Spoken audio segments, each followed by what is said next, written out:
It's a yacht, but it's big enough to be a ship. Is this beautiful, beautiful beast. Isn't she lovely?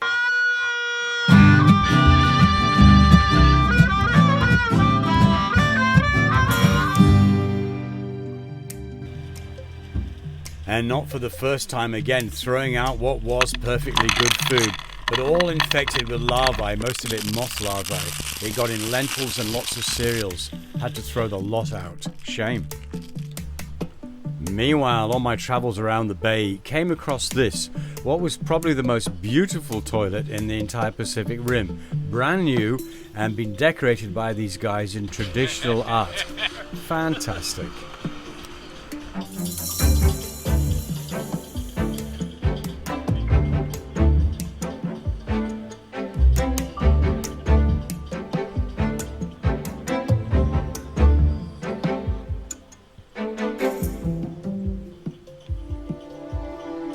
Just a shame the local government never opened them. What do you think, guys? Whoa, whoa. A popular hangout was Nuku Hiva Yacht Services, where you could buy a nice slice of banana bread from these ladies.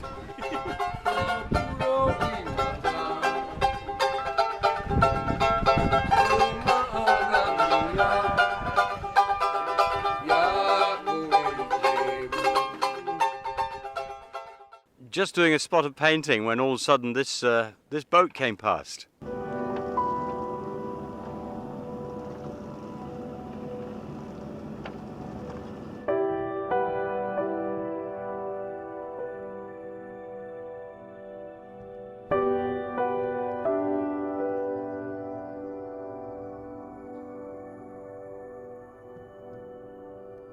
Wow, I'd so love a boat like that.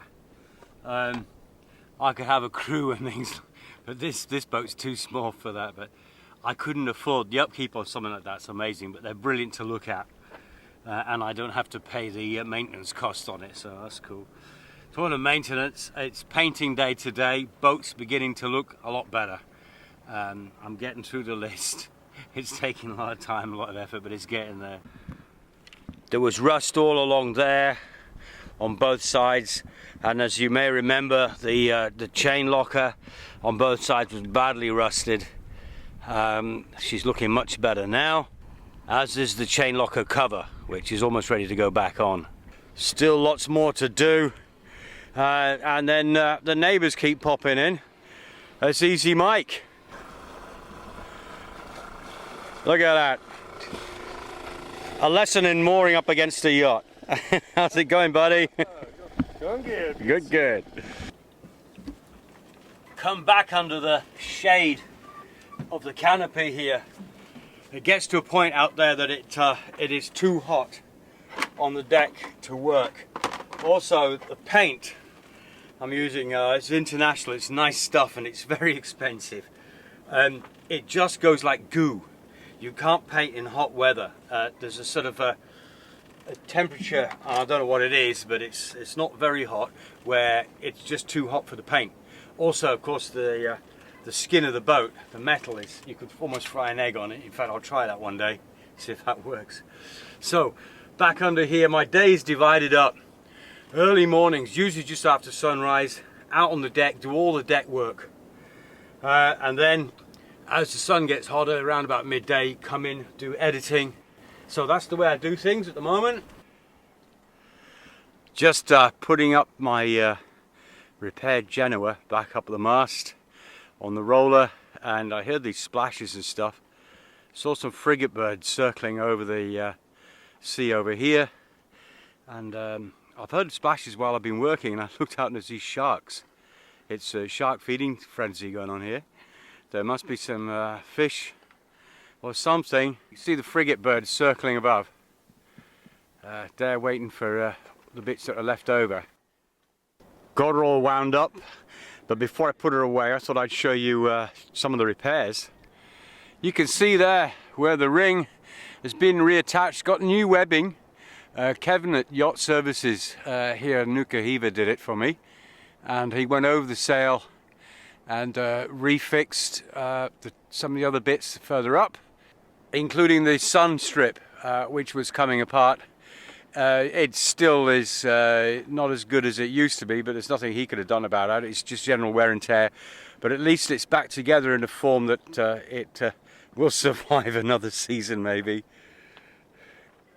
Also changed the way the reefing lines work, made a more direct run to the cockpit. Now the run goes almost straight back without any friction anywhere, so it's much easier to pull. As you can see here, all the rust that was down there is now gone, and they're almost ready to start putting Shaddy back together again. Gotta get the boat straight. I hate to see dirt and rust and stuff not done properly, so I'm taking a whole, it's going to be 2 months out at the moment, and that's coming to an end because it's nearly 2 months since I came across the Pacific, I think. What I thought were sharks before might have been manta rays, because we're surrounded by manta rays right now. There's one just over there in front of that boat, and there's others all around me. He's actually coming up alongside. I can't go out because it's pouring with rain. I daren't go out with the camera. He's right there. At least I got my water maker working. I see it's going to turn into one of those lazy days. Easy Mike's just got back to his boat. He's over there. Huge manta ray right behind the boat. Damn it. I'd done a deal to buy an antenna from a guy called Dave. Turns out that Dave had one of the most incredible yachts I've ever seen.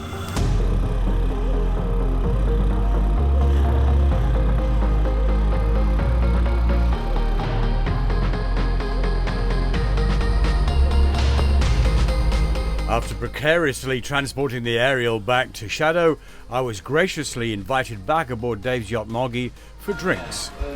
On a tour of my friend's boat. Wow. So one of the issues around here has been... We're a bit messy because we're getting ready to go and we've got your 2 boats. Is it okay if I film this? Yeah. It's just here. Wow. Toilet. Oh, the electronic. I have about 10 switches on my boat. I have this bit here. And then the ones we can't fit in there, they're over there.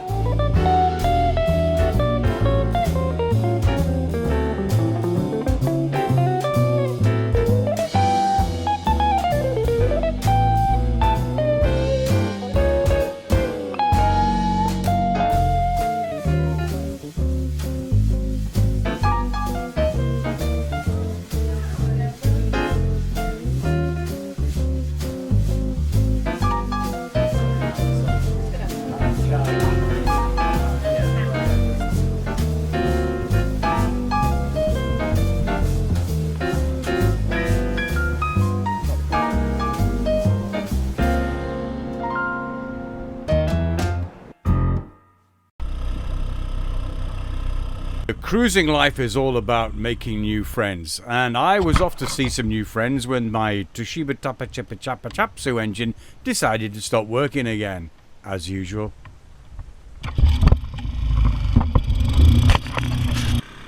If you watch Life in a Nutshell on YouTube, you'll know these guys, Magnus and Wendy.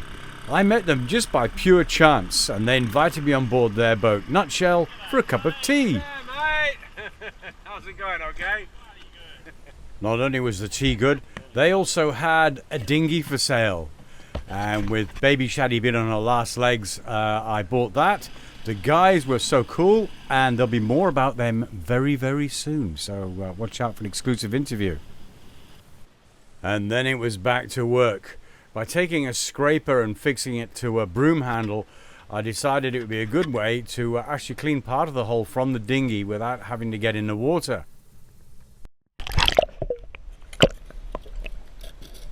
But then a call to action. Going out to a yacht with no steering. We'd had a call from a catamaran that was due in very shortly. They'd lost their steering. Because of being a catamaran, they did have 2 engines, so they were able just to steer on the engines. Meantime, I got a tow out to the casualty scene because baby Shaddy was just too slow for the job. When we got there, I went aboard as my dinghy wasn't really much good, and Johanna and another guy stood by with their dinghies, and I spoke to the skipper. Everything seemed pretty cool, and they were just relieved to have some help coming in although they managed to do pretty well by themselves. This boat got out of our way and allowed us to anchor with loads of space. Anchor down, good job, everybody safe. And that's the great thing about the cruising community. If you have a problem, there's always lots of people there to help you. There's Johanna, and she's going to be back home before me. I really do need to buy a faster boat. Decided to get my scuba tank filled. A lot of the work that I had to do under the boat required staying down for quite a time, more than a breathful. As the tank was out of date, the local scuba shop wouldn't fill it, but my friend said he would. Now, people make comments about my laundry line on the boat. My friend's laundry line had a grass skirt hanging there. Well, it is Polynesia after all. Time to inflate the new boat. Ladies and gentlemen, meet Tiny Shaddy. Latest addition to the family. I thought I'd take her out for a test spin.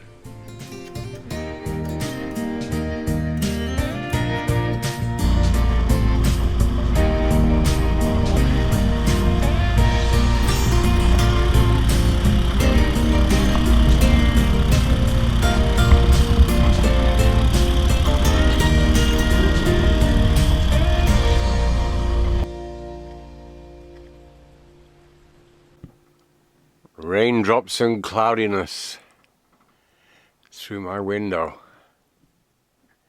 On this side of the boat it's sunny, and on this side of the boat it's not. Funny old weather this morning.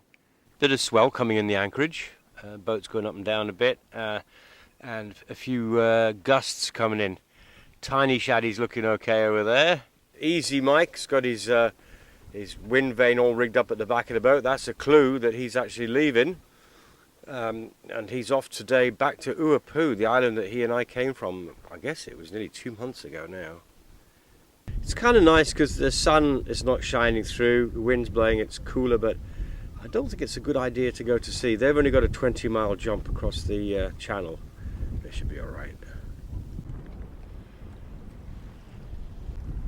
It's the sort of thing you want to be watching out for when at sea. You can see there a slightly darker area, and it's coming towards us now. You should hear it when it's starting to hit us now. You hear it on the microphone as the wind comes in. Visually there's not much to see, but the wind speed will pick up.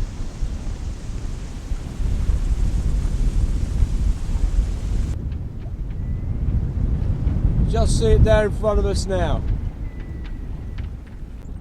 Looks like Mike's decided to go. He's pulling his anchor up. The anchor's obviously come off the bottom now. You can see the boat start to turn. That means she's free of the bottom. There she goes, look. Another squall coming in. Doesn't look anything on the video, but you can hear it on the microphone. Trouble when you're single-handed like that. You've got to watch out, because there's squall there now, and there's a boat just downwind from him. So he's got to watch everything.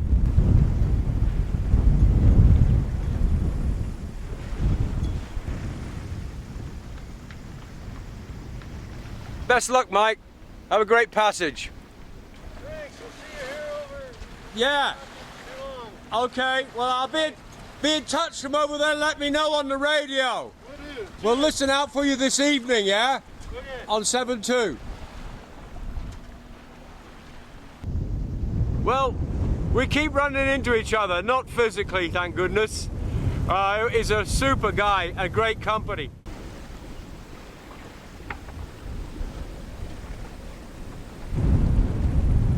Another of those squalls has just come in. Wind but no rain at the moment. Mike is over there behind me trying to put his sails up in this. Yeah, what a nice guy. It's always sad. I always say this, and it's always sad to say goodbye to people. So anyway, there you go. We're going to see him hopefully in a week or two, or maybe later on down in the Tuamotus. Magnus and Wendy from Living in a Nutshell, they left a couple of days ago then, as this really bad storm front has moved into the Tuamotus, which is 400 miles from here, where Mike is going and I'm going, but not just yet. He's going just over there and I'm staying here for a bit. But yeah, Nutshell sailed down there with some other friends a couple of days ago, and they're going to be right in the middle of some nasty weather. I think they're talking 35 knot winds, huge seas, and these places are atolls. There's not really much place to hide when you're in amongst the atolls. You want to be inside them rather than the outside, if possible, with a good anchor down. I'm going to let some more chain out on the snubber. I've got to be careful here because, hang on. Yeah, just checking that's not under load. It shouldn't be. Anytime you're messing with this stuff, got to be careful. Put the safety back on.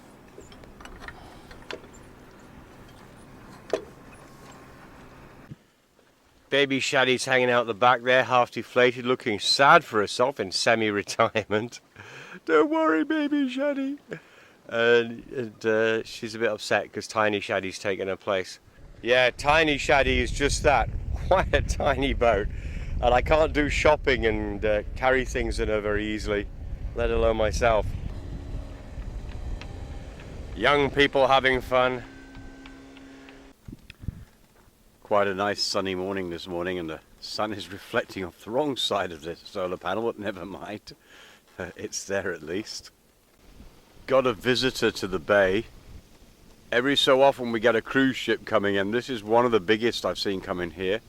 She's a black hull. At first I thought she was maybe one of the queens, but no, she's smaller than that. Big enough nevertheless. They bring all the tourists ashore in these pod-like shuttlecraft, which soon fills up the town.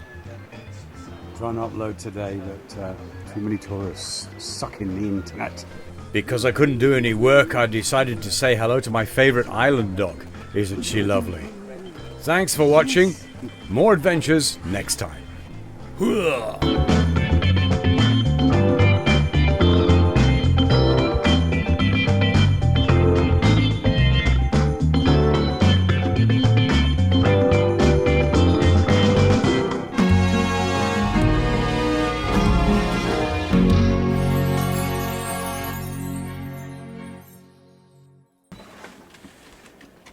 Come back. Come back. Come back. Come back. Do it again. But right now, surrounded by microwaves? No.